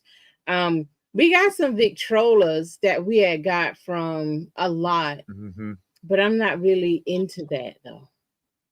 So yes, Robert, the Hillbillies jalopy came in a box from Ideal. Yeah. But yeah, you're not likely to find it. And Saturday Morning said the Man from Uncle crossover toy, Japan loved Man from Uncle at the time. Yes, they did. And Richard likes the Shogun Warriors. The Shogun Warriors are classic, and they came in 3 sizes. And they're another great example, because I've talked about that before too, is that when they were brought to the States, because these were originally Japanese toys, they changed them so much, some of them you can't even recognize them if you put them side by side. Right. Because like the Godzillas there, I did a clinic on those about a month ago, explaining the difference between the 3. And I also showed Jumbosaurus, which is the Popey that these were copied from. You can't even tell that these were copied from that. I think the only thing they used was the arms. Everything else Mattel changed. Mattel changed everything else on those figures. So, just to be cheap. Uh-oh. Are you with us? Oh, yeah. Okay, I thought your audio went out. No, I'm sorry. I was looking at something over here. You're okay? Yeah. Did you have anything else you wanted to showcase? Me? Let me see. I don't, like I said, I didn't, the last thing I got were those Barbies. Because I've really been collecting those Barbies, a ton of those Barbies. And it's the 90s Barbies that you're getting? So I was fortunate enough, because he had the very first holiday Barbie was in 1988, Mitten Box, and he had the one that my wife had when she was a kid was in 1989. So I got from 1988 all the way up to 2001. So I got how many of those are. So I think I might be missing a couple in between somewhere there. But they're still making the holiday Barbies now. Yeah, I just like the older ones. And they had a lot of novelty stuff too. They did like Little Debbie. They had a Little Debbie exclusive in the 90s, and the astronaut, the nurse, a bunch of like when she went to work, the different career Barbies. The pregnant one, which they got in trouble for. They had some. They had the one I tell you, the LeBron James Ken doll, Barbie doll. LeBron has his own Ken doll now. Really? They're selling it for like $75. It was a Target exclusive, and it sold out like within a matter of minutes. So stuff like that, I don't even chase it. I just don't have the energy. You'd have better luck finding one of the older ones, like the who was it? What was that guy's name that used to play with Jordan all the time? Dennis Rodman, because he had figures. He had dolls, and those aren't that expensive. Right.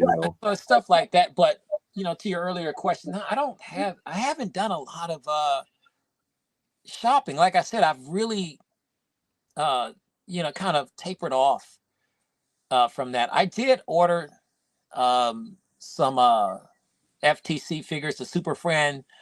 There was a episode on the Super Friends. It was called the Evil Universe or something like that, where I think I might have one. Let me see.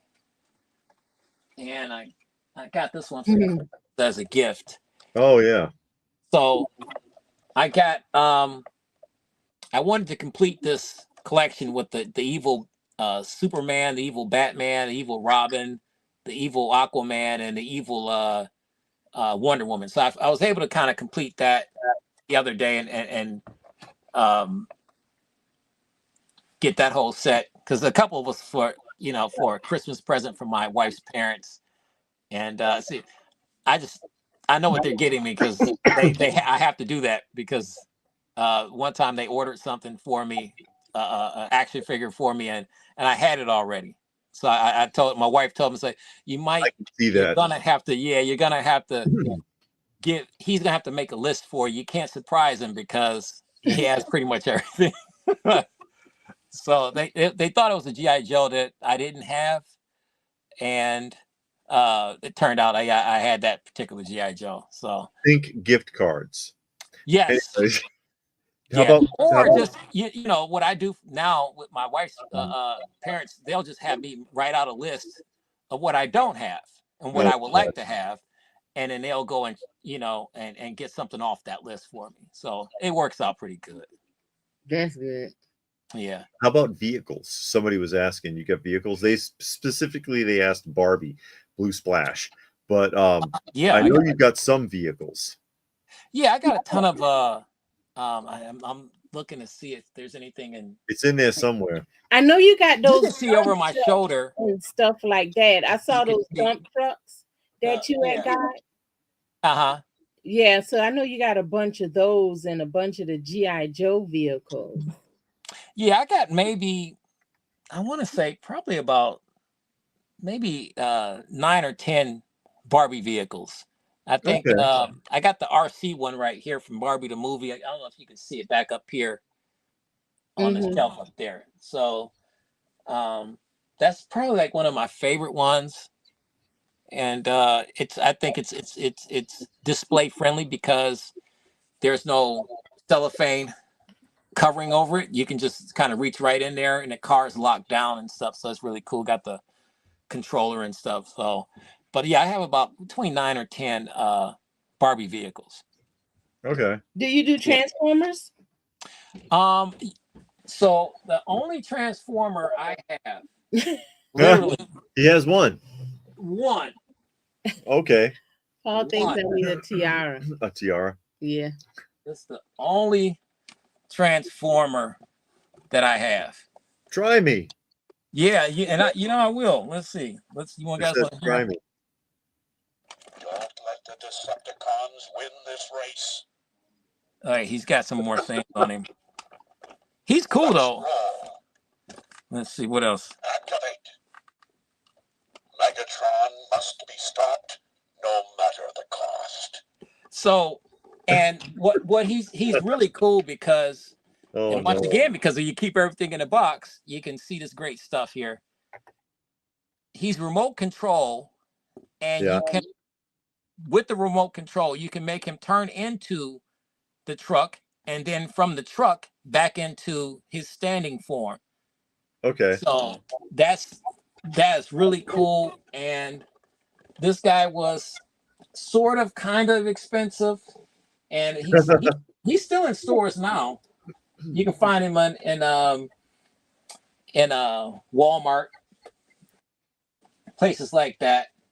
But that's literally the only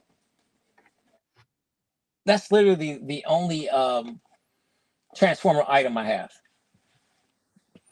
Okay. The only one. Richard had asked about UFO vehicles or UFO from like Corgi.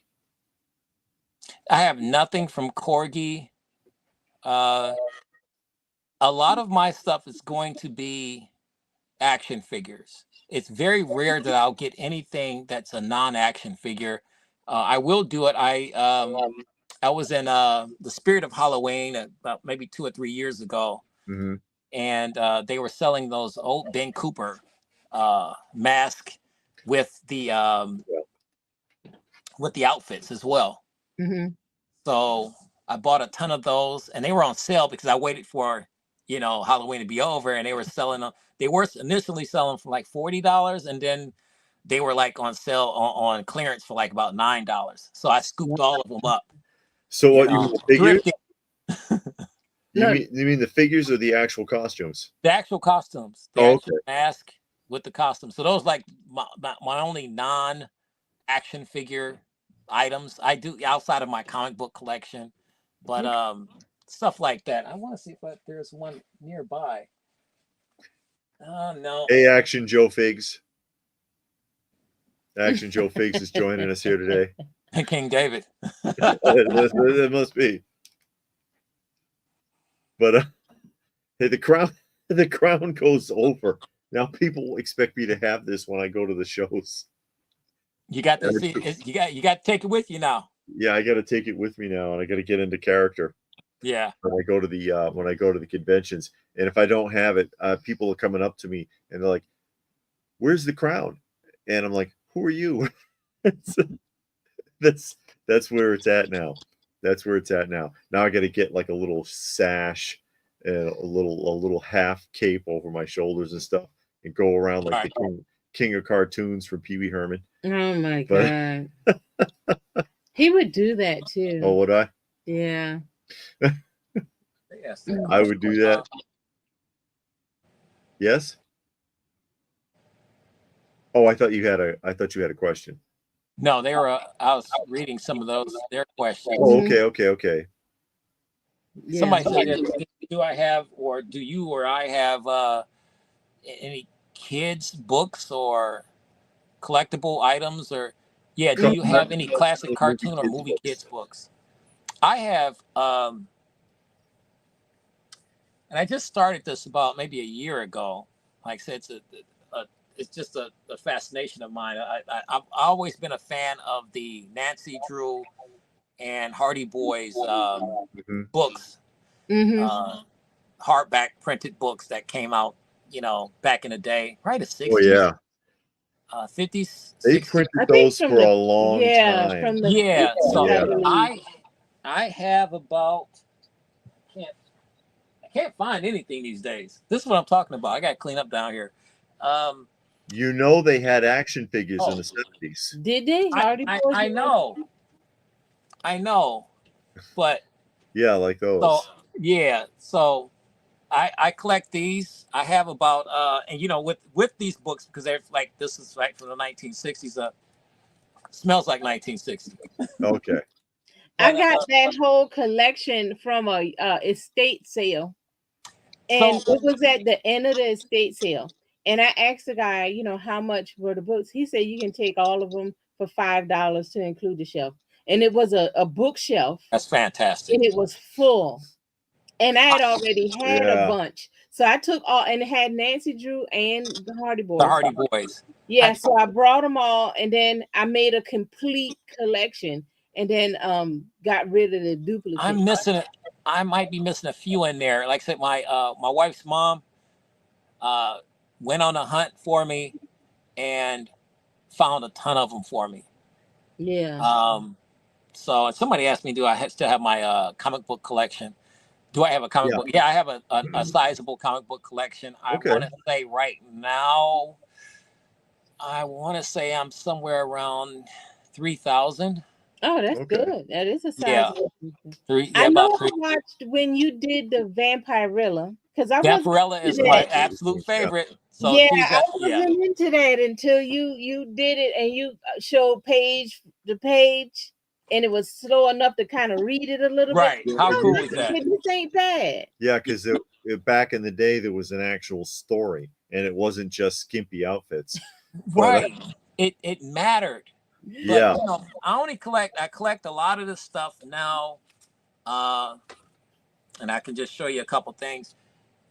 I have that. Voodoo. Yes. Yeah. I have everything Brother Voodoo. So I collect the ones that I had when I was a kid, or that my brothers had. Okay. So, which is a lot of collecting, because even back then in the 1970s and early 1980s, my brothers had sizable comic book collections. So yeah, I'm around 3,000 with the, so I guess my museum has a little bit of everything.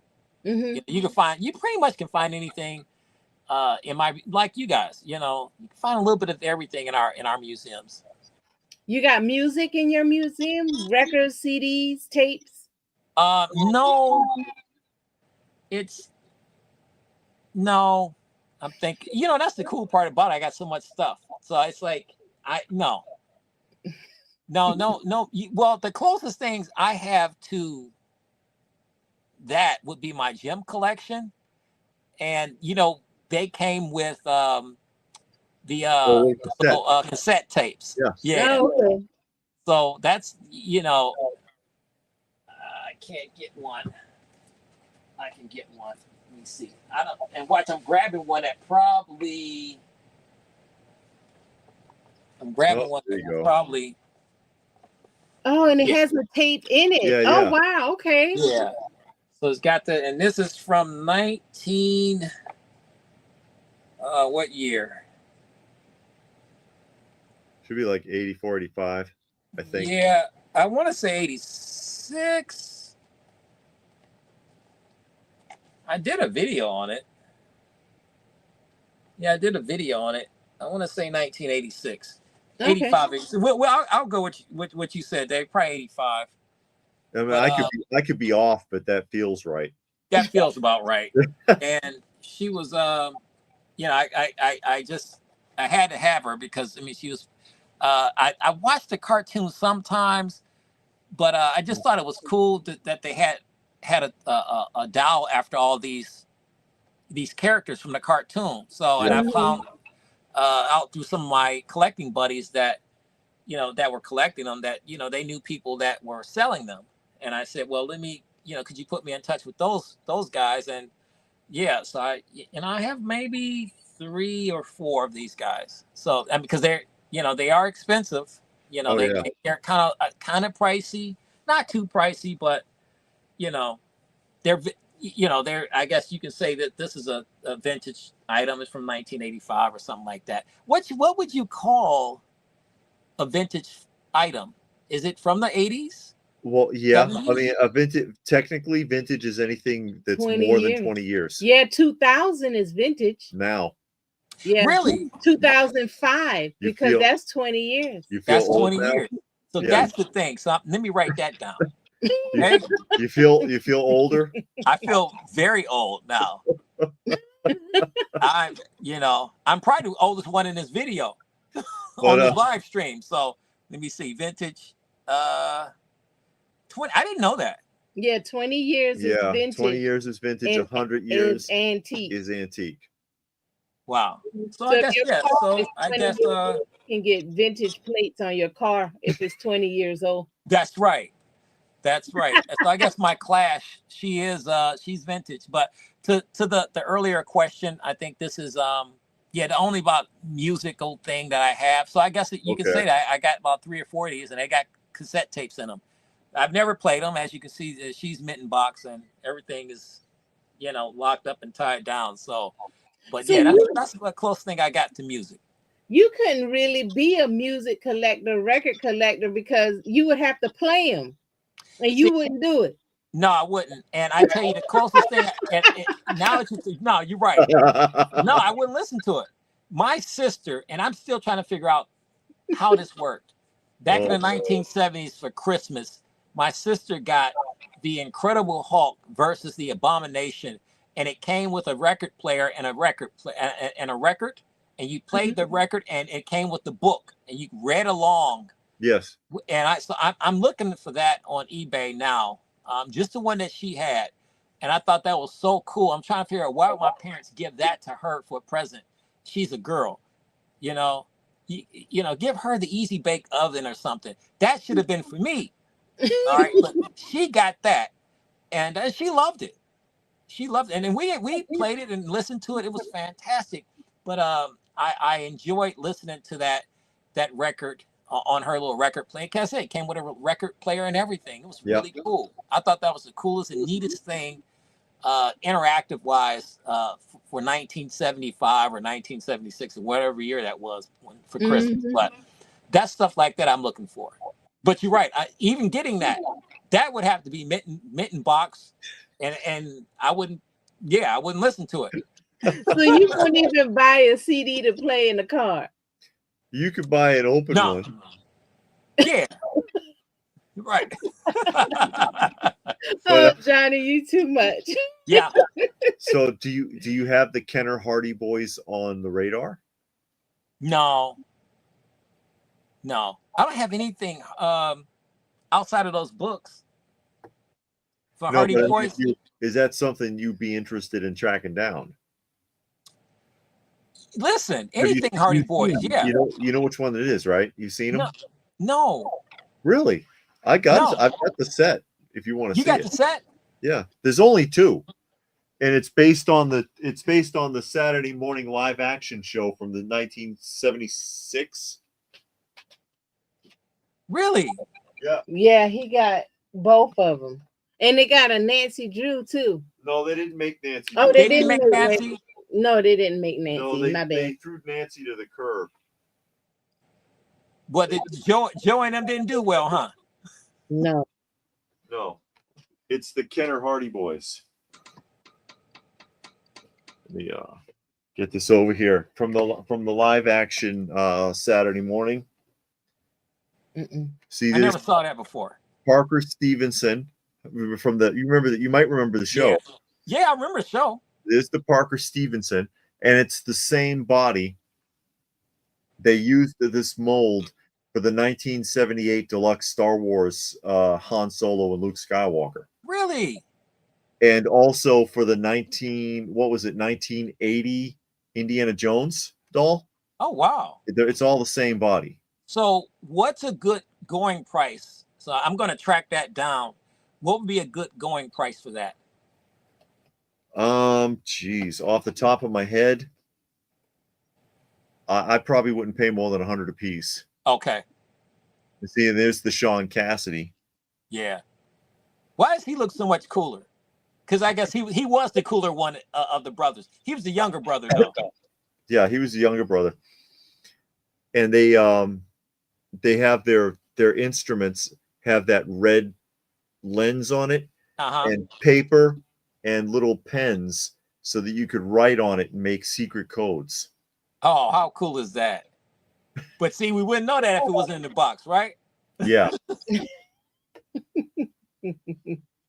Yeah, and Nancy Drew would appear on the Hardy Boys, and she had her And own vice show, versa. but And they vice they versa. never made a doll for her.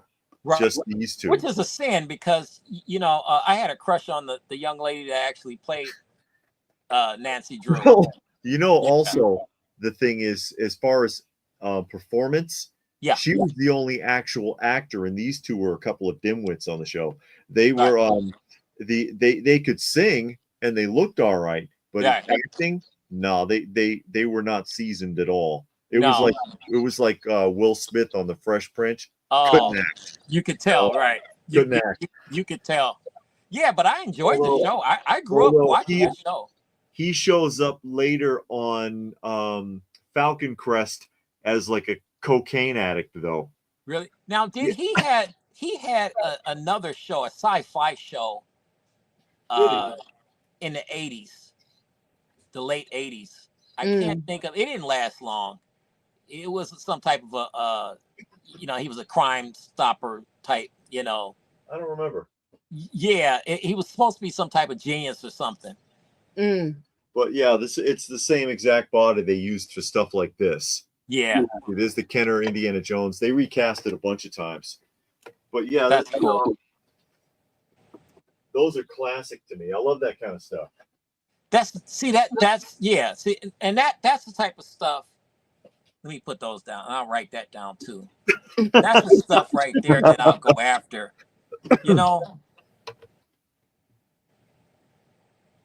Because and actually that that'll prolong my collecting too. I could be collecting well into my 60s at that point because yes, Pamela Sue Anderson, crush on her, yeah. But the Hardy Boys didn't sing in the book. No, they didn't. They were like strictly. They were like detectives, little junior detectives or something like that. They were. They just got. So was Nancy. That was a weird show, though. That was a weird show. So on the show, they weren't detectives. They were detectives. Oh, but they sang. But they were also musicians. But was that the show that Parker Stevenson played in the 80s? Action Joe Figgs was Probe, I think. Yeah, that's what he says. That guy is cool. It was a cool. It didn't last long though. Well, there you go. Yeah. But yeah, hey, I turned you on to another another line. Hey, that's an easy one. There's only 2 figures. Yeah. Right. So I can get that real quick. There's only 2 figures. It's not right. That hard to track. And it's not going to be. It has to be a situation where I get both of them or I don't get any of them because I can't just have one. I have to find them as a set pretty much like with I did my Star Wars video the other day with my Cantina band. There's 6 of them that Hasbro made, that actually Kenner made, the 12-inch figures. Same figure, different musical instrument. That's the old okey doke. That's the old Kenner okey doke. Right, and I had to have all 6, or I couldn't. I couldn't have 1 or 2 or 3. There were 6 of them. I had to have all 6. And my good buddy, the late great Roberto Ligotti, God rest his soul, said, "Hey Johnny, I got all 6 of them." Oh, okay. And he said they're mint in box, and they're fresh out the box actually. So out of the shipping case, I got them for if you want them. And so that was a great deal. And because otherwise you would have tossed and turned and sweat all night and had nightmares. Yeah, because you're right, because I was seeing them on eBay, and but no one had all 6, and I didn't understand. One collector told me, said, "Man, it's very difficult to find all 6 of them. If you didn't get them when they came out originally back in the late 1990s, I think they were like 96 or 97. He's like, it's hard to catch up to all 6 of them." So I didn't realize that, so that was really cool, and they're like some of my favorites, so that's why I added them to my video last night. I know the crazy stuff that we do just to tie it all together, and it's all the same thing. It's the same, but it's not. Right. It's not, because it doesn't feel right unless you get it just right. Yeah. It has to be just right, guys.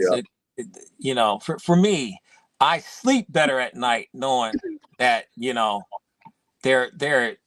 they look the way they do.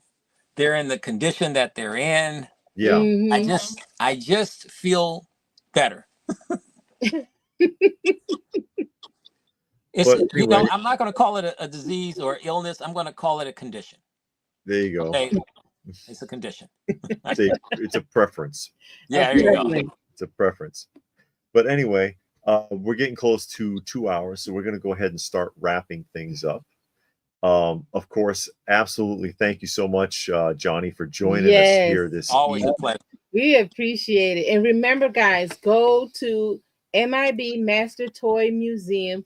Give Johnny a subscribe, a like, a share, some comments. He got a lot of videos. Yes. And he does, I forgot about it, but he does do comics. And he did a lot of videos, I think a couple of years ago. Yeah. I got to get enough Vampirella.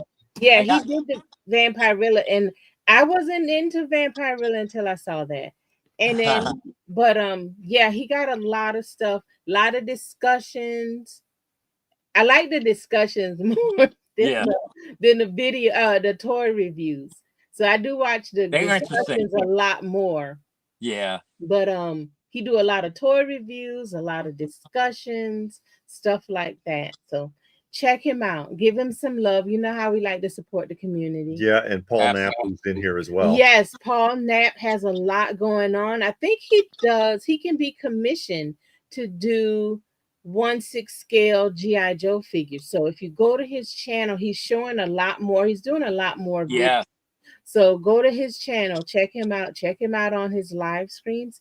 He invites people in and they talk, they have discussions and stuff like that. Similar to great discussions. Yeah. Yeah, they do. Great topics because they have more topic focus. Right. Not just random like what we do. He's more organized than we are. But we want to say thank you to a couple of people. Yeah, special thanks to Richard. Thank you, Richard. To T. Stewart, yes, and to Pastor Rick. Yes, they made donations to the channel today to help us with our shelter cats. Yes, so we appreciate it. Thank you, everyone else who joined us here this evening and hung out with us. Hope you enjoyed the conversation, and we will try to do this again sometime soon.